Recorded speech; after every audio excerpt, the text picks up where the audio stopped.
यह कहानी है खजाने से भरे एक भूतिया शिप की, जिस पर जो भी गया वह कभी वापस नहीं आया। कहानी शुरू होती है सन 1962 से, जब एक एंटोनियो ग्राजा नामी इटालियन शिप 600 यात्रियों को लेकर न्यूयॉर्क जा रहा था। चांदनी रात और खूबसूरत लड़की का गाना सुन सब मजे में डांस कर रहे थे। तभी एक आदमी जहाज के इंजन रूम से लिवर को ऊपर उठाता है, जिससे एक वायर टाइट होकर डांस कर रहे सभी लोगों के आर पार हो जाता है। देखते ही देखते उन सबका शरीर दो भाग में कट चुके थे। कोई अपना शरीर जोड़ने की कोशिश कर रहा था तो किसी का सर ही गायब था। एक बच्ची जिसका नाम केटी होता है वह बच जाती है क्योंकि उसकी हाइट कम थी। ये सारा मंजर देखने के बाद वो जोर से चिल्लाती है। इसके बाद क्या हुआ किसी को कुछ पता नहीं चला और इस घटना के 40 साल बाद एक खोजकर्ताओं की टीम समंदर से एक पुरानी शिप खोज कर ला रहे थे। तभी अचानक वो पुरानी शिप डूबने लगी। कैप्टन मर्फी रीजन जानने के लिए फौरन एप्स को उस शिप पर भेजते हैं, क्योंकि अगर सही टाइम पे टो किए हुए वायर को उस डूबते हुए शिप से अलग नहीं किया गया तो उसके साथ साथ इनकी टक बोट भी डूब सकती थी। कैप्टन को बताती है कि जहाज में दरार पड़ चुका है, अगले 4-5 मिनट में यह जहाज डूबने वाली है। कैप्टन आदेश देता है कि वो टो किए हुए वायर को खोलने वाले हैं, फौरन वहां से निकल जाओ। मंडर और डॉज भी उसे ऊपर आने के लिए बोल रहे थे, पर इस शिप को ढूंढने में उन्हें 3 महीने लगे थे। एप्स उसे ऐसे ही जाने नहीं देने वाली थी, इसीलिए मंडर और डॉज को भी नीचे कूदना पड़ा और शिप को डूबने से पहले ही वेल्डिंग करके बचा लिए, जिसको बेचकर जितने पैसे मिले कैप्टन मर्फी अपने सभी क्रू मेंबर में बराबर बराबर बांट दिए। यहीं पर जैक फेरीमन नामी आदमी उनके ऊपर बहुत देर से नजर गड़ाए हुए था। सही मौका देख हव कैप्टन से मिल एक शिप के बारे में बताता है जिस पर खजाना छिपा हुआ है। ये वही शिप की बात कर रहा था जिस पर 40 साल पहले किसी अनजान शख्स ने सबको मार दिया था। कैप्टन मर्फी ने भी उस गायब हुए एंटोनिया ग्राजा नामी शिप की कहानियां सुनी थी। जैक के पास उस शिप तक पहुंचने की पूरी जानकारी थी, इसके लिए वह उनसे खजाने का 20% शेयर का डिमांड रखता है। कैप्टन अपने क्रू मेंबर से डिस्कशन करने के बाद जैक को खजाने का 10% देने के लिए राजी हुए। नाना करते करते वह भी मान गया, जिसके बाद ये लोग अपनी टग बोट आर्कटिक वॉरियर को लेकर उस एंटोनियो ग्राजा नामी इटालियन शिप को ढूंढने निकल गए। लगभग 14-15 दिन समंदर में सफर करने के बाद एक शाम सैंटोस को रडार पर एक अजीब सी चीज दिखी। जब कैप्टन उसको देखने आए तो वह रडार से गायब हो चुका था। तभी अचानक उनके सामने एक बहुत बड़ी शिप प्रकट हो गई, जिससे टकराने से यह लोग बाल बाल बचे। जब उसके ऊपर खोजी बत्ती जलाकर देखा गया तो पता चला कि यह वही शिप है जिसकी तलाश में यह लोग आए हैं। सबके चेहरों पर खुशी की लहर थी, क्योंकि यह शिप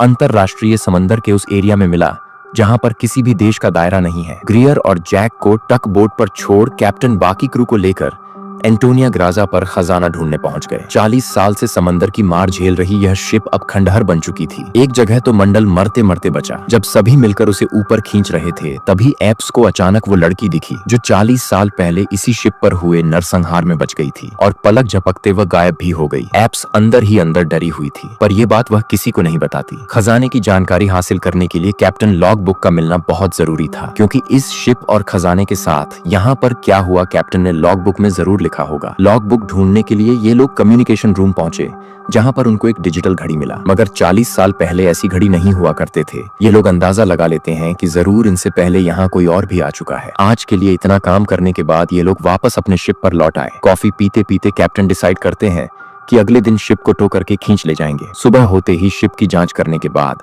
पता चलता है कि शिप में ताजा ताजा होल हुआ है, जिससे शिप धीरे धीरे डूब रही है। इस हाल में शिप को खींच कर ले जाना एक पंचर ट्रक को खींचने के बराबर था। मंडर इस ग्रुप का स्पॉट वेल्डर था। वह बताता है कि सड़े हुए कंपार्टमेंट को वेल्डिंग करने और पंप द्वारा पानी बाहर निकालने में उन्हें 2-3 दिन लग सकते हैं। इसके अलावा उनके पास कोई दूसरा विकल्प भी नहीं था, इसलिए सब अपना औजार लेकर शिप पर पहुंच गए। मंडर और डॉज को सड़े हुए कंपार्टमेंट तक जाने के लिए रास्ता क्लियर करने की ड्यूटी मिली, जबकि एप्स मर्फी और ग्रियर कैप्टन की लॉग बुक और खजाना ढूंढने में लग गए। उधर टक बोट का इंजीनियर सैंटोस एंटोनिया ग्राजा से टक्कर में जो खराबी आई थी उसे ठीक करने में जुटा था। इतने में मर्फी को कैप्टन का रूम मिल गया। मर्फी इशारा करता है कि यहाँ अंदर क्या क्या खजाना है मुझे अकेले ही देखना है, इसीलिए ग्रियर यहाँ से निकल गया। दूसरी ओर एप्स भटकते भटकते स्विमिंग पूल में पहुंच चुकी थी, जहाँ पर बहुत सारे गोलियों के खोखे पड़े थे। इसका मतलब यहाँ पर गोलियां भी चलाई गई थी। पूल से वह जैसे ही बाहर निकलती अचानक वह भूतिया लड़की दोबारा उसके सामने आ गई, जिससे डरकर एप्स सर के बल गिरी और तुरंत बेहोश हो गई। उधर मंडर और डॉज इंजन रूम तक पहुंच चुके थे। आगे का रास्ता लबालब पानी से भरा हुआ था। यह बात बताने के लिए वो एप्स से संपर्क करते हैं, पर रेडियो एक बार कनेक्ट होने के बाद लाइन कट जाती है, जिसे सुन एप्स होश में आ चुकी थी। उसके सर से निकला खून एक छेद में गया और बड़ी ही रहस्यमयी तरीके से दूसरे छेद से बाहर निकलने लगा। इतने में जैक वहां आ गया। यह बात वह उससे बताती है कि उसने अभी अभी यहाँ पर एक छोटी लड़की देखी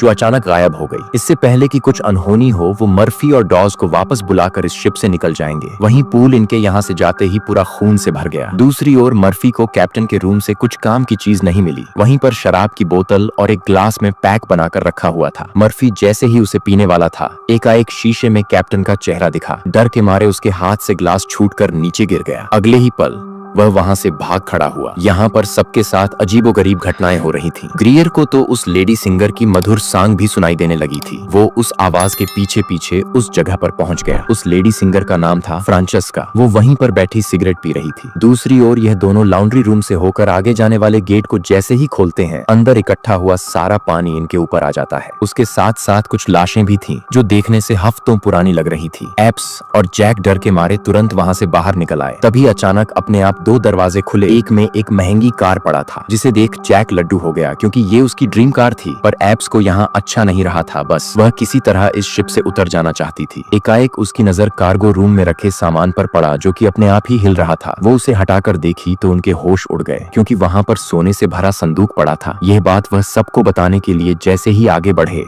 लॉन्ड्री रूम का दरवाजा अपने आप खटखटाने लगा। एप्स यह देखने अंदर गई तो पता चला कि मर्फी और डॉज उसे डराने के लिए वहाँ पर छुपे थे। उनसे वो डेड बॉडी और खजाने के बारे में बताती है, पर वो खजाने की लालच में अंधे हो चुके थे। किसी को परवाह नहीं थी कि हफ्तों पुरानी वो डेड बॉडी किन लोगों की थी और उन्हें किसने मारा। यहाँ से इनको बहुत सारे सोने से भरे संदूक मिले, जिसकी कीमत लगभग 400 मिलियन डॉलर थी। सब रातों रात अमीर बनकर बहुत खुश थे, इसलिए भंगार शिप को यही छोड़ सब केवल सोना ले जाने के लिए राजी हुए। सबसे पहले ग्रियर टक बोट पर गया। कैप्टन और बाकी क्रू भी सोना लेकर उतरने ही वाले थे। इधर सैंटोस इंजन ओवरहॉल करने के बाद जैसे ही इंजन स्टार्ट किया, लीक हो रहे गैस के चपेट में आकर बोट ब्लास्ट हो गया, जिसमें सैंटोस मारा गया। ग्रियर बोट के ऊपर था, इसीलिए बच गया। अब ये लोग इस सुनसान भूतिया जहाज पर फंस चुके थे, क्योंकि यहाँ से निकलने का जो जरिया था वह पूरी तरह से तबाह हो चुका था। टोनिया ग्राजा शिप पर भी लाइफ बोट नहीं था, जिसको लेकर ये लोग यहाँ से निकल सके। कितना एप्स सबको हौसला देती है कि वह प्रोफेशनल सॉल्वर्स है। कल से ही इस शिप को ठीक करना स्टार्ट कर इस मुसीबत से भी निपट लेंगे। लेकिन ये इतना भी आसान नहीं होने वाला था, इसलिए सभी लोग चिंतित थे। ग्रियर अपनी गर्लफ्रेंड को याद कर अलग ही परेशान था, क्योंकि 2 हफ्ते बाद उनकी शादी होने वाली। गम भुलाने के लिए वो वहीं रखी पुरानी शराब नॉन स्टॉप पीते जा रहा था। दूसरी तरफ एप्स और जैक को कम्युनिकेशन रूम में यात्रियों की लिस्ट मिली। इतने सारे नाम देख उसे जानने की इच्छा हुई कि आखिर इन पैसेंजर्स के साथ क्या हुआ होगा। यह जानने के लिए वह बारी बारी सभी पैसेंजर्स के कंपार्टमेंट को चेक करने लगी। जहां पर एक लड़की की लाश झूलते हुए देख उसके होश उड़ गए। उधर ग्रीर को पूरी बोतल घटकने के बाद चक्कर आने लगा। वहां पड़े सभी टेबल कुर्सियां मूवमेंट कर रहे थे। देखते ही देखते सब कुछ रिवाइंड होकर बिल्कुल चमचमा उठा। उसके सामने शिप के सभी लोग जिंदा खड़े थे और ग्रियर के लिए तालियां बजा रहे थे। यह देख उसकी आंखें फटी की फटी रह गईं। उसे लग रहा था कि 40 साल पुरानी शराब पीकर नशा चढ़ गया है। अगले ही पल लाल लिबास में लिपटी वो लड़की उसके करीब आ गई। उसे देख वो इतना खुश हुआ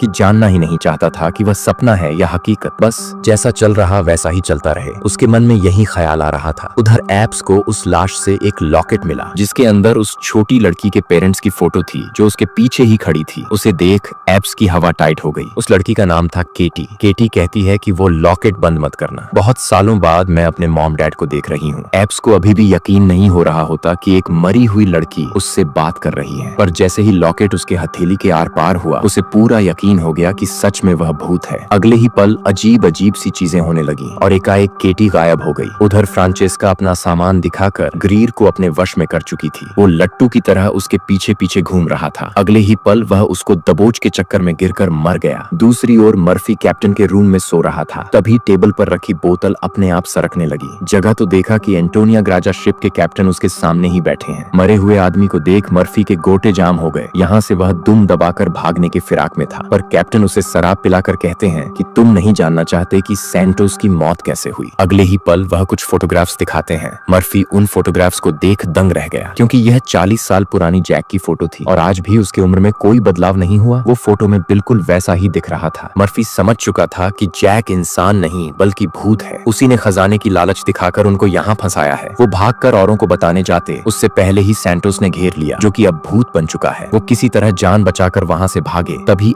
एप्स वहां पर आ गई, जिसकी शक्ल सैंटोस जैसी दिख रही थी। इसीलिए मर्फी ने उसको सैंटोस समझ उस पर हमला कर उसे मारना चाहा, पर जैक एन वक्त पे आकर उसे बचा लिया। उसके मार से मर्फी बेहोश हो चुका था। होश में आने के बाद वह किसी और पर हमला न कर दे, इसलिए उसे एक टैंक में बंद कर दिया गया। जिसके बाद यह लोग अपने प्लान के मुताबिक जहाज को ठीक करने में जुट गए। जल्द ही शिप में हुए दरार को वेल्डिंग कर पानी निकालने वाला पंप चालू कर दिया। स्टीयरिंग व्हील भी काम करने लगा। इनका प्लान क्लियर था। लहरों के सहारे शिप को टापू के पास ले जाना है और टापू पे उतरकर मदद आने का इंतजार करना है। काफी टाइम से ग्रियर नजर नहीं आ रहा था, इसलिए एप्स उसको ढूंढने निकल गई। केटी एक बार फिर उसके सामने थी। उसी की वजह से ही पता चला कि लालची टकला जुगाड़ के लालच में गिरकर मर गया। वो उसके खौफनाक मौत से काफी आहत हुई। तभी केटी उसके कंधे पर हाथ रख 40 साल पहले हुए उस नरसंहार का मंजर दिखाती है। डांस कर रहे लोगों के मरते ही शिप पे अफरा तफरी मच गई थी। जो मेज के क्रू थे वो सबको बेरहमी से मार रहे थे। बारी बारी सबको मशीन गन से भून दिया गया। उनके कहर से केटी भी नहीं बचे खुद से लोग जहरीला खाना खाकर मर गए। इन सब के पीछे थी फ्रांसिस्का, जिसने सोना लूटने के लिए यह पूरा षड्यंत्र रचा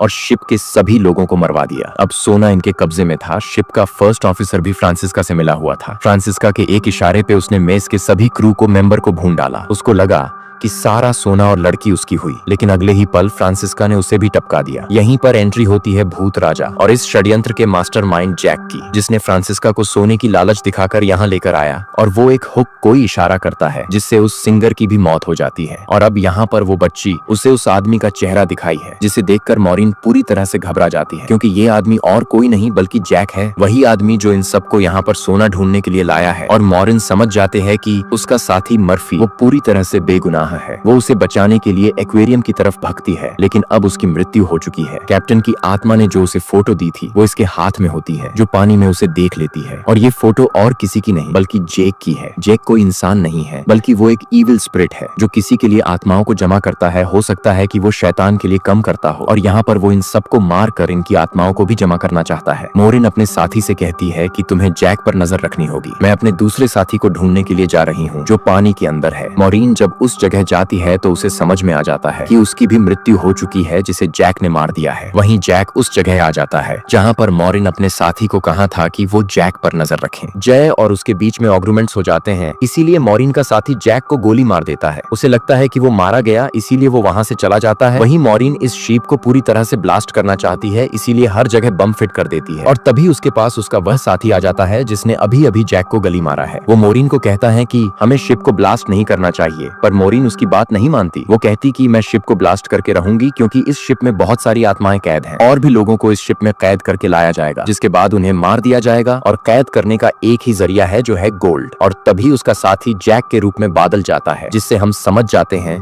कि जैक ने उस आदमी को भी मार दिया जिसने उसे गली मेरी थी। जैक उसे बताता है कि तुम्हारा और मेरा काम एक ही है। जिस तरह से तुम समंदर में फंसी हुई शिप को जमा करती हो, उसी तरह मैं सोल्स को जमा करता हूँ। पहले मैं भी इंसान था, लेकिन मैंने बहुत पाप किया था, जिसके बदले मुझे ये काम दिया गया। और अब मैं सोल कलेक्टर हूँ, जिसके लिए मुझे शिप की जरूर है, और मैं नहीं चाहता कि तुम इस शिप को ब्लास्ट करो। पर मॉरिन उसकी बात नहीं मानती, इसीलिए जैक उसके ऊपर हमला कर देता है। मॉरिन एरो से उसे जख्मी कर देती और फिर इस बार उस रिमोट पर निशाना लगती है और खुद वह शिवा से कूद करती है, जिसके बाद शिप में एक बहुत बड़ा ब्लास्ट होता है और अब मॉरिन पानी के अंदर शिप के नीचे फंस चुकी है। पर तभी वहाँ पर इस बच्ची की आत्मा आती है जो मॉरिन को ऊपर का रास्ता दिखाते हैं। मॉरिन बड़ी मशक्कत से ऊपर आती है और देखती है कि शिप में जितनी भी आत्मा थी वो सब की सब आजाद हो चुकी है और वो आत्मा की दुनिया में जा रही है। इन आत्माओं में केटी की भी आत्मा है। दरअसल यहाँ पर जितनी भी आत्मा थी वो सब की सब जेक की गुलाम थी, क्योंकि मारने के बाद उसने हर किसी के हाथ में एक मोहर लगा दी थी। सिर्फ केटी की सोल उसकी गुलाम नहीं बन पाई, क्योंकि केटी की सोल पवित्र थी, इसीलिए बार बार मॉरिन की मदद कर रही थी। और अब केटी की सोल की वजह से मॉरिन ने सभी आत्माओं को आजाद कर दिया। मॉरिन एक बॉक्स के सहारे समंदर में तैर रही होती है और तभी वह एक शिप तक पहुंच जाती है, जो शीप उसे रेस्क्यू कर लेते हैं। जब उसे बोट पर लाया जाता है तो वह अपनी एम्बुलेंस से देखते हैं कि जेक अभी जिंदा है और शिप का जितना भी सोना था वह उस सोने को एक दूसरे शिप में ट्रांसफर कर रहा है, ताकि उस सोने की लालच में और भी लोगों को मार सके, उनकी आत्माओं को कैद कर सके, जो कि उसका कम है। और यह पूरा मंजर देखकर मॉरिन चीख पड़ती है और इसी के साथ ये मूवी खत्म हो जाती है। तो दोस्तों, उम्मीद करते हैं कि आज की वीडियो आपको जरूर पसंद आई होगी। अगर पसंद आई है तो वीडियो को लाइक करके चैनल को सब्सक्राइब कर लीजिए। वीडियो को पूरा देखने के लिए आपका दिल से धन्यवाद।